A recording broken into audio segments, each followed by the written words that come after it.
has got a little baby, but she's out of sight. I talked to her across the telephone. I've never seen money, but she's mine, all right. Diaries of Elizabeth Simcoe's Canadian Journey. So this play was written in the form of a monologue by Ellen McIntosh-Green, right here, local artist and of course playwright. And it's produced and directed by Heather Reichheld and me. I'm Val Smith. And the performance is a dramatic reading, that's the form we've chosen to take today, by the actor Darleen Degrieck. Some of you may know her. So the story is that of a woman who followed her own heart and defied the mores of her time. Her life was a combination of riches and hardship, driven by the spirit of adventure, where beauty meets danger. So please enjoy.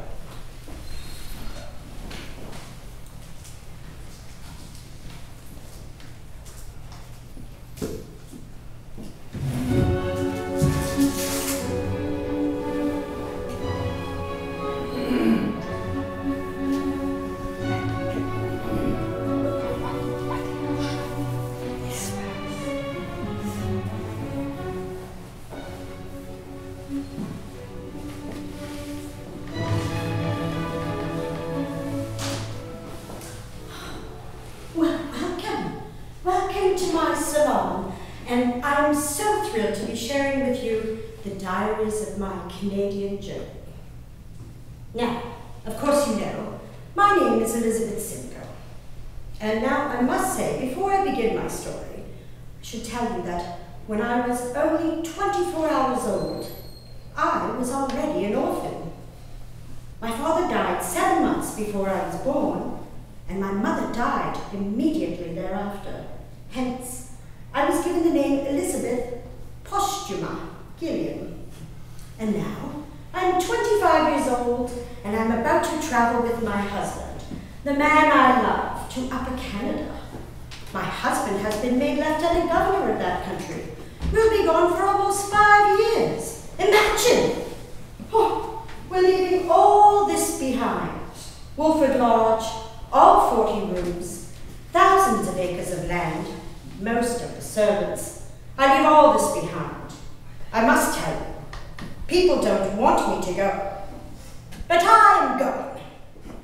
Mrs. Graves, my dear aunt who brought me up and therefore has authority over me, insists I must not go. I should not go? That's what she says. I've been a married woman for 9 years and I have 6 children. 6! My husband wants me to go with him, and so I will go. With 2 of the children. Now there's another thing.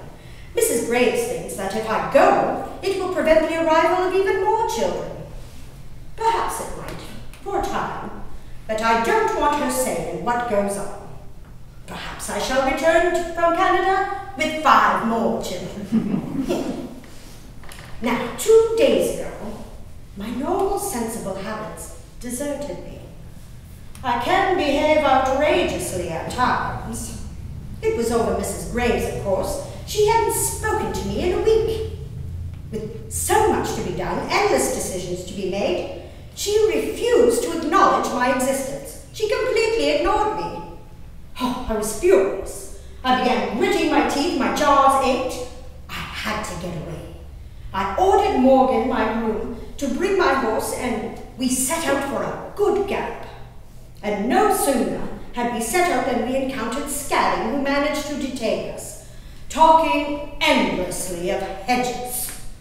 Oh, one more detail, the plotting and planting of hedges, and I might have been persuaded to run him down. To avoid that, I dug in my spurs and rode on by myself. Oh, what glory to be by myself. Wind in my face, bonnet on my back, the strength of the horse beneath me, I rode madly, completely released. I left Morgan and Scadding behind. Let them talk hedges, I told myself. Let me go. Let me feel the world, a world without hedges. I was exhilarated, galloping madly, past trees, past hedges, past everything. I approached Exmoor and started across. At first, I was oblivious to the white crosses. I had seen them before many times. Each cross marked the spot where someone had been sucked down into the bog. The bog! Suddenly I came to my senses. I pulled sharply on the reins and brought my horse to a halt, but too late. Tilly had begun to sink, and I could not turn her around. The bog was rising up. It's amazing how quickly that happens. But I was not frightened, not me, Elizabeth Simcoe. I was not going to die. I was protected, privileged. Such things happen to other people. Before I could grasp the situation and plan anything, I heard Morgan shouting. I turned around and saw him approaching, carrying a long rope which he spun through the air. And I grabbed the rope and pulled the noose around my waist.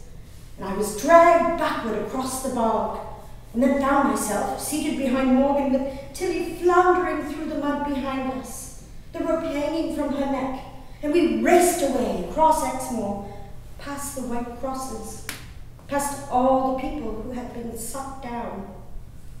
I too could have been sucked down. There could have been a white cross for me, but I told myself I'm not the sort of person who gets sucked into a bog. But I could have died. My place could have been marked with a white cross.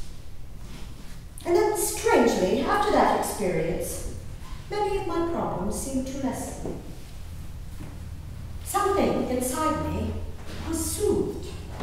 A tide of difficulties floated away. Nature freed me. And that was the secret. Nature, not hedges. I knew then, despite all the obstacles, I would be ready to sail with my husband on our Canadian journey. Mrs. Grave silence no longer bothered me. Before I knew it, we were in Quebec, and I was so upset on viewing my surroundings that I could scarcely believe what I saw.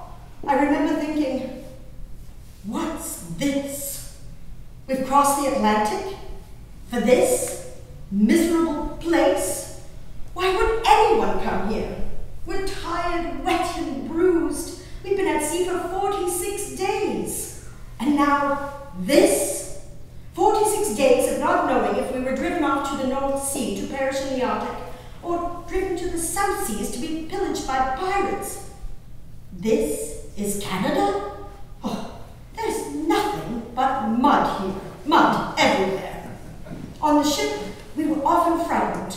Fact was, we were crossing the Atlantic too late in the season. And it was a dangerous crossing. And now here we are, landed in this dreadful place. I'd rather face the rough sea than this. There's mud everywhere. On those seas, I experienced raw nature, uncontrolled by man. That's what I wanted. One felt helpless, but in spite of that, it was sublime. Nothing will ever take those views from me. The mountainous waves, the high wind, everything wild. I lashed myself to a cannon so I would not be swept overboard. I rode up the storms. Relentless waves pounded and broke. I was in their spell. I looked until I thought I should die of looking, and it was wonderful. Would not have missed that crossing for the world. But here we are, arrived in that forlorn place with all that mud everywhere. Nothing but mud and dirty snow. I was sure this had been a mistake. This could not be Quebec. Who would come to such a place? Colonel Simcoe went to have lunch with Prince Edward. What was Prince Edward doing here? So much mud!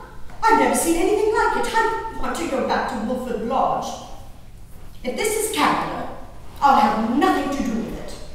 Where is the picturesque view? That's why I came. No wonder Lord Dorchester has gone back to London. He didn't even wait to greet us. What an outrage. Mud everywhere, ramshackle buildings. It's dreadful. I want to weep. If I were a child, I would scream. Perhaps I'll go back on the next ship.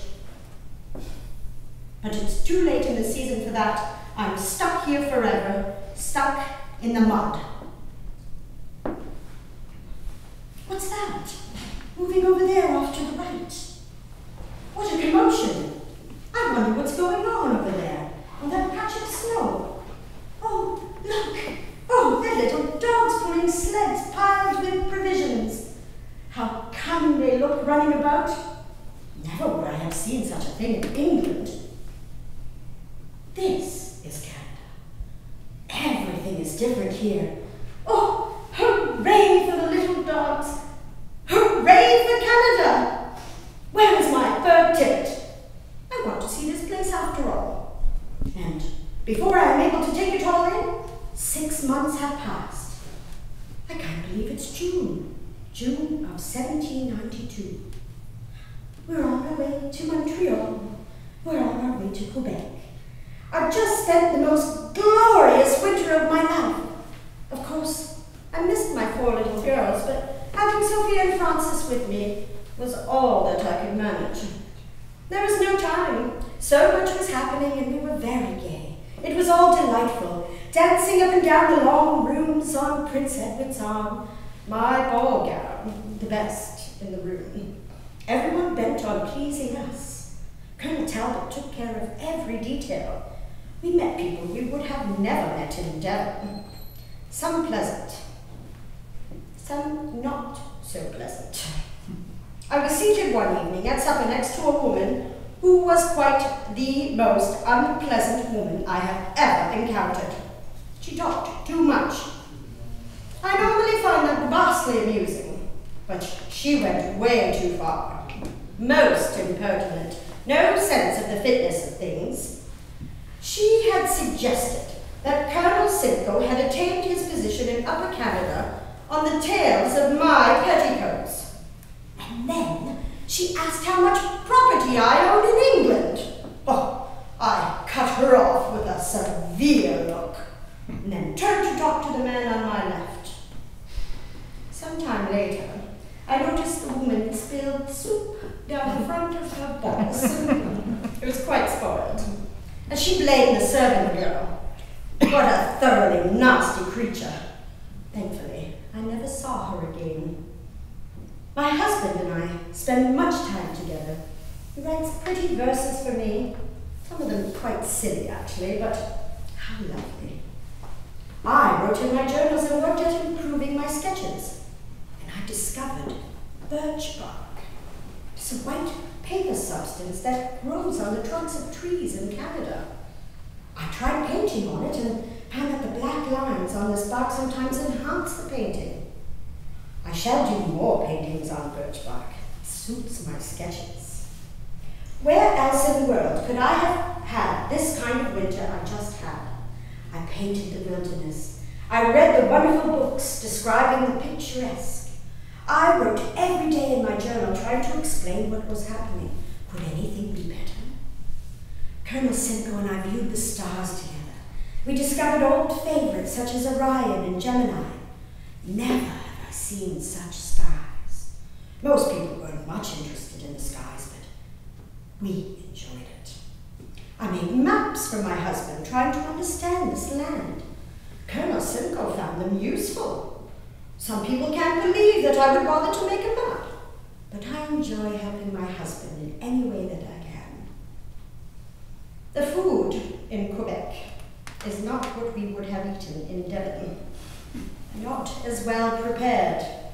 Nonetheless, it answered to our needs well enough.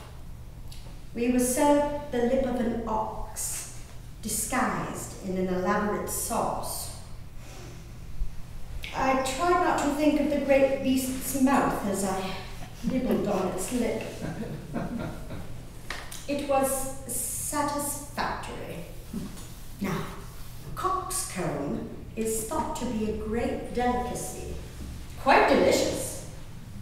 Not red and stiff at all. But I wonder how many birds they kill to make that dish. Each cock has only one comb. It wasn't the only food I remember. It was, oh, the total adventure. I do like Quebec very much. There are great stands of timber everywhere. The picturesque views everywhere. I stopped seeing mud.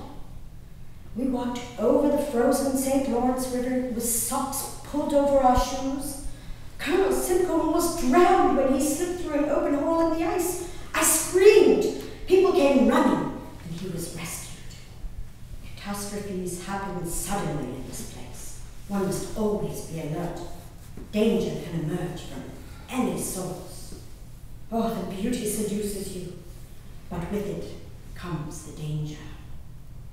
The wilderness around Quebec is strange, majestic, sometimes deadly. I love it. I'm awed by it. It was the perfect extension of our great adventure by sea.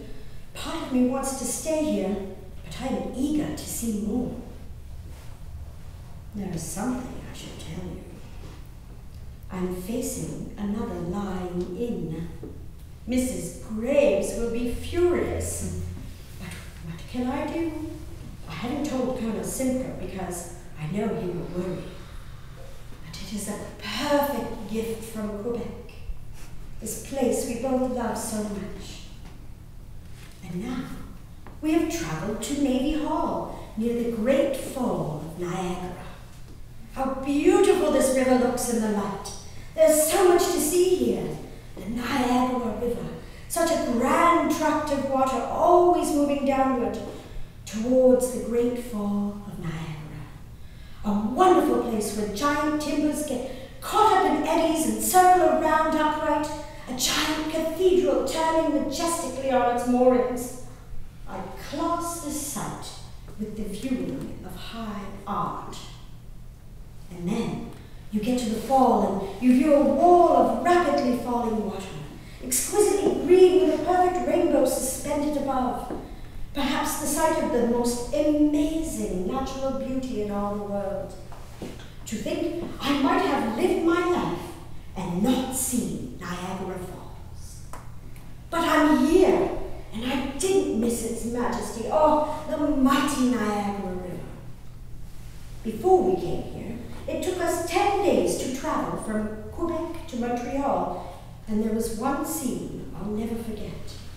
It was late in the evening when we approached Montreal, and everyone was exhausted, especially me.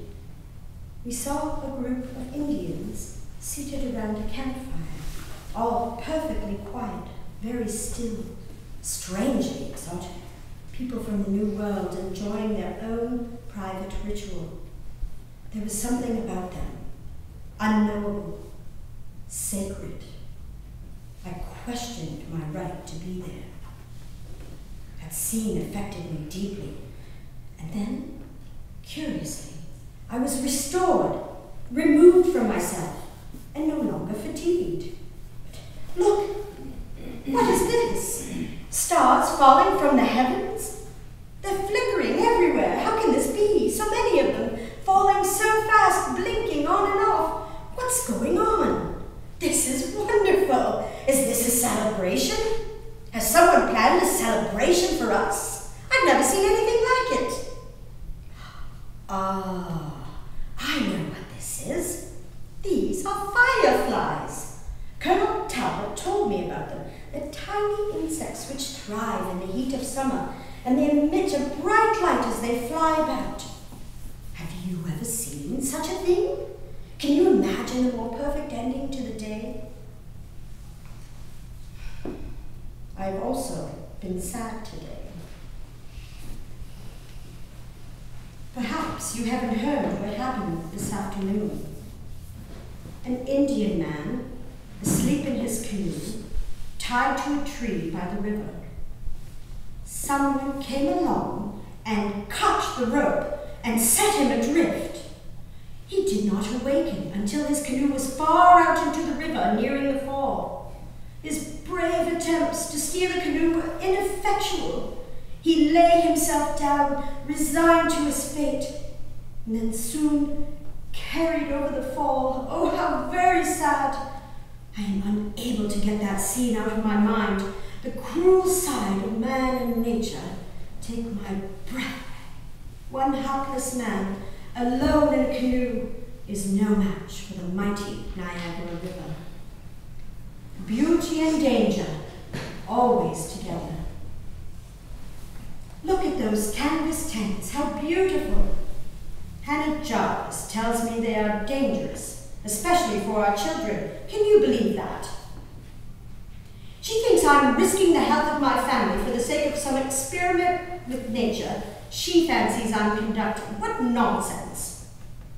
We had never known any hardships from the tents. We're well accommodated and perfectly happy. The tents are fine. Had we wanted to live in a grand, well-managed household, we would have remained in England. This has been a cruel winter, one little one. A cruel, cruel winter. But you'll never go hungry. Never, never, never. You're getting fat and growing big. But people are starving.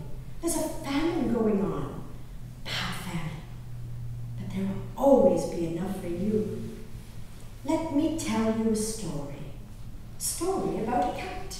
A cat who was ever so brave near the Bay of Fundy. The family was starving. They had no food, nothing. Every day the cat went out. She traveled through snow and cold. She stopped, and every day she brought home a rabbit. And the family survived because of the cat. When the famine was over, she brought no more rabbits. There will always be a rabbit for you, little one. What else can I tell you? We've brought you into a strange world. You will see many things. You will see massive clouds of passenger pigeons flying overhead. So many they block out the sun. Everything grows dark. They block out the sun. Travel in clouds. Clouds and clouds of birds. Oh, sleep, little Catherine. You make me so very happy. Surrounded by nature. Ah, my little Catherine.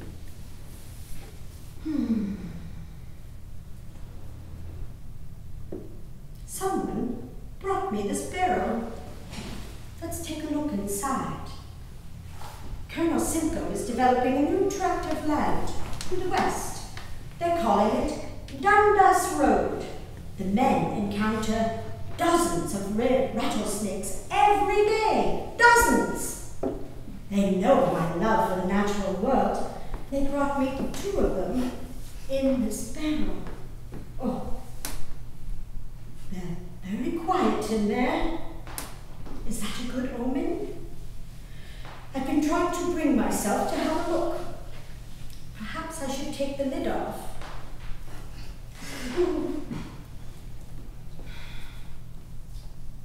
Oh my goodness. I don't wish to see any more of that. Please, take them away. Oh, rattlesnakes. They seem to be everywhere. Some have been observed very close to our tents. What if Sophia or Frances should encounter one? That's another thing to worry about. Things are not going well right now. We've hit a bad patch. Oh, a very bad patch. Lord Dorchester ignores us completely. We're low on military supplies, and he countermands all of Colonel Simcoe's requests. He has never come to observe our situation. The threat of an American invasion increases daily. What help do we get? General Wayne is advancing on Detroit with 2,000 men. Colonel Simcoe has left to head them off. How can he possibly resist such an invasion? I don't think he can.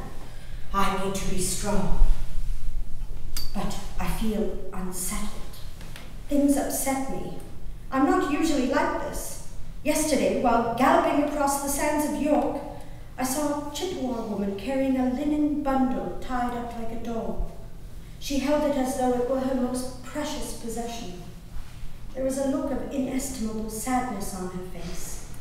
I was told that it was customary for a wife to carry a bundle like that for several months after her husband's death. It gives her something to hang on to when all else has changed. It seems like such a good idea to carry that thing. Oh, such rituals affect me deeply. I would do anything to help my husband. I worry about him all the time. I feel there's little I can do. I do my best, but often one's best is not enough. That's what I'm feeling, that my best is not enough. Circumstances have got the better of me. Surely not. I will find the courage to deal with whatever happens. I always have.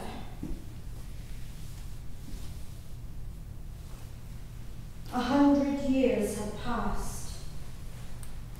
The blue Canadian skies go on. The stands of timber stretch as far as the eye can see. The passenger pigeons hide the sun. The sun rises and sets. Upper Canada struggles on. Surely something will stop. The earth must know about this catastrophe, that nothing will ever be the same again. How can I tell you? My little Catherine is gone. She is no more. High fever, a sudden seizure, more seizures and more seizures, until our eyes no longer met. Her little neck arches backward, spasms shake her tiny body, more spasms. Her small limp hands lie listless on the pillow. I'm useless to do anything. I can do nothing. Time passes blindly. I remember only clouds of pain. I can't grasp what's happening. A long time passes, or is it only a day? Everything changes again. My mind becomes crazy with what might have been, and it must have been something I could have done, like running through the trees and holding her and outdistancing the reaper, the one who came with such a sudden cut, left me holding only my bundle of grief. Hannah Jarvis told me. She said the tents were dangerous, and I would not listen. Sitting in the breeze, sipping tea, she knew the beauty was too great, the life too much to my liking. Experimenting with nature, she thought. A woman who should be sensible. I'm not sensible. I'm wayward, determined to have too much. And what have I got now? My precious baby gone and the whole world changed. Well, going on the same.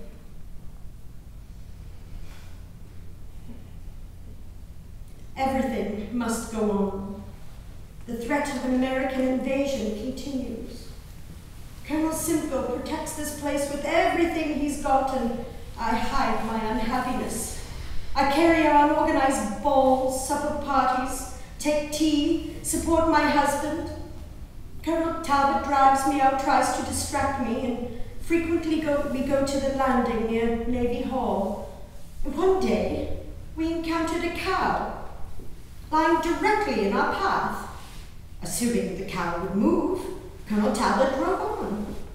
The cow did not move, and we drove right over her back. And the carriage did not overset, and the cow got up and walked on, and she was not injured, and I returned to my tent and started to laugh. It was ridiculous. I laughed and laughed. The cow walked on, and we drove right over her back. It was absurd. You can't drive over a cow. I laughed and laughed and laughed, and tears fell down my cheeks, and I started to cry, and wept, and I could not stop. My body shook, and I whimpered like a small child, and all night my tears flowed. I was unable to see anyone, even my own children, until the following day. You may have heard, the children and I are on our way back to Quebec.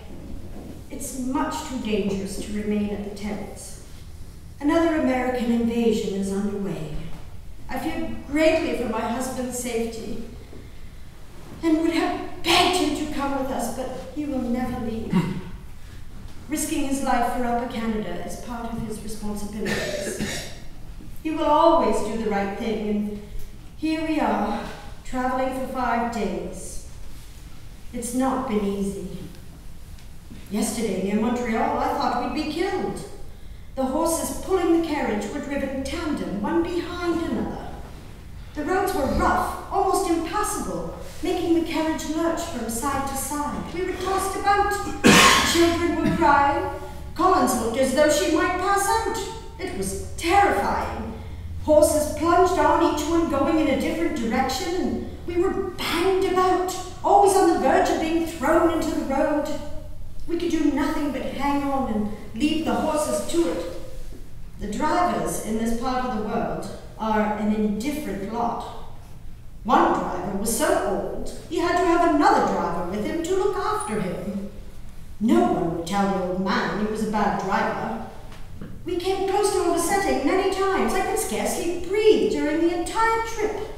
When you are on thin ice, you must drive very fast. Less danger of breaking through. Is that comforting to hear? I don't know what to think anymore. One of our drivers let the horses find their own way across the ice while he walked behind talking to someone. Every half hour, he would come up front and beat the horses mercilessly. Otherwise, he paid no attention. What if we had encountered a hole in the ice? The horses plodded on, no doubt dreading the next beating. What had those horses done to deserve such treatment?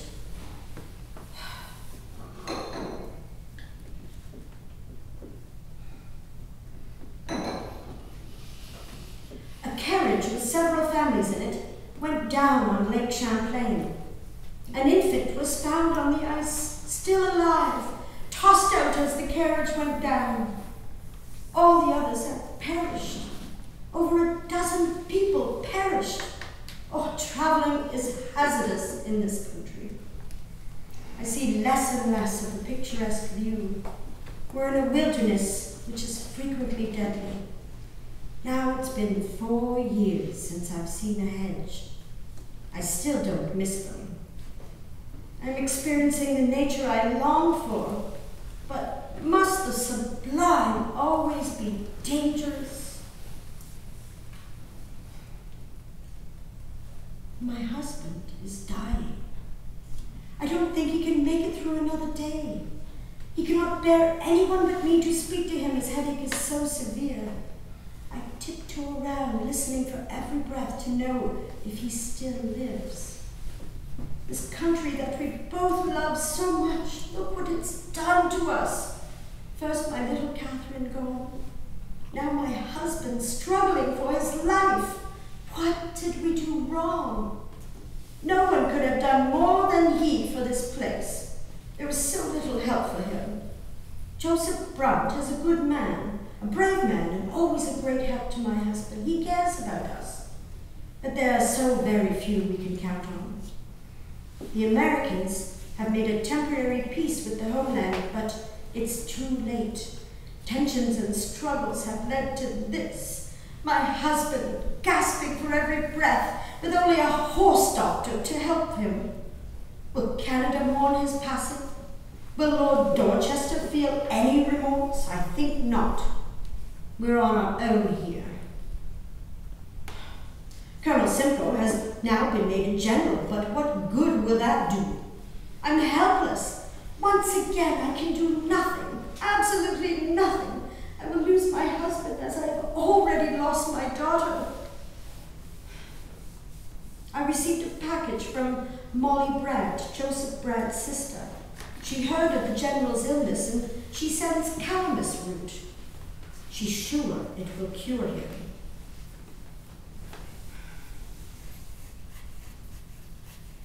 Time has passed, and once again, we're on our way to Quebec for the very last time. The papers authorizing our return to England have arrived. We both love it here, but we must stay no longer.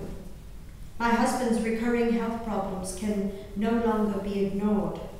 We leave with so much left undone, and with no possibility of doing any more. The old hostilities between Lord Dorchester and General Simcoe still luster from my husband's achievements. But I know how great they are, those achievements, and the enormity of his sacrifice. I am humbled and saddened. We leave behind the body of our little Catherine in a beautiful place where the picturesque will always surround her. The thought of that beauty comforts me. And now we are leaving just as my own passion for this world is being renewed. The endless stands of timber have rekindled my spirit. Every day, I am overcome by the natural beauty of Canada. When I see a lone pine tree silhouetted against the sky atop a lofty cliff, a shiver of perfect delight passes through my being. And the rapids, going through the Long Sault, how frightening, utterly terrifying, how unbelievable that we could navigate such a scene of turmoil against such agitated waters. We had men of remarkable skill who rowed with great exertion, and they got us through, and we survived. I turned around to view the scene behind us. The boats appeared to fly, and the water rushed with such velocity, I wondered how anything could stay on course. The current of the whirlpool sent the boats flying about, almost burying them under the waves. Miraculously, all emerged intact. When we reached a shallow place, I turned around to view the scene behind me, and I felt an urgent need to record that scene on birch bark, the exotic wilderness paper that I love so much. I am delighted to find myself enjoying nature once again before I leave Canada. Once again, the blue Canadian skies belong to me, the unbroken wilderness, the flowing streams, the breathless views. I am demonstrating my devotion in my sketches and in my journals. They are my way of hanging on to this land forever. Very soon these precious endeavors will be all that remains of this country for me. My few scribbled words, my hastily wrought renderings will be all that's left. But I enjoyed every minute of their making. How thankful I am that they exist. My little daughters will be able to see this land through my eyes. Perhaps in years to come, others will look at my work and get a small glimpse of the life we led. But I dream. We had an Atlantic crossing which made the rest of our journey seem like child's play. With all the trouble going on between the English and the Americans, I had almost forgotten we are also at war with the French. Our ship, the Pearl, was one of 10 merchant ships heading out of the Gulf of St. Lawrence, near the Strait of Belle Isle. We learned that 6 of our 10 ships had been captured. General Simcoe told me the situation was very grave indeed. He immediately took command. We could hear the sounds of muskets being fired getting closer all the time. It was terrifying. Sophia and Frances and I were hustled off to the bread room, a dark, tiny space below deck where we could scarcely breathe. It was so crowded, difficult to move. The children didn't cry. They were much too frightened. I could hear the gunfire coming closer. I knew it would be over very soon. I thought of our 4 daughters back in England, convinced they would be orphans. I had been an orphan. My mother died at my birth. My father had perished at sea 7 months earlier. I wondered how the girls would fare. Even if you are well provided for, it's not easy to be an orphan. When you are an orphan, you are alone. You have to think for yourself. That's how you go through life, making decisions as best you can. Sitting in the bread room in the pitch black, I remember thinking if I had to do it over again, I would still go to Canada. Can you believe that? We were all about to die, and I still thought I had done the right thing. Am I mad? Am I irresponsible? I know it doesn't make sense, but that's what I thought. I still believed I was destined to go to Canada. The fire, the gunfire, went on. The French frigates continued in hot pursuit. We were in danger of being captured at any minute as we huddled in that bread room, and then all thought fell away. The blackness was shot through with gunfire. My head throbbed so violently I thought I should pass out. I held myself together, clutching the children who were numb with terror. In the middle of the night, we were ushered into the captain's room, and it was more spacious, and I could lie down to appease my pounding head. Gradually, the sounds from the pursuing frigates became less audible. We were beginning to outdistance the enemy, although the danger was far from over. Finally, the children slept, but I lay awake all night, rigid with fear. The following day, I was allowed to go up to the card room and play backgammon with the sailors. That's when I realized my life might not be over after all.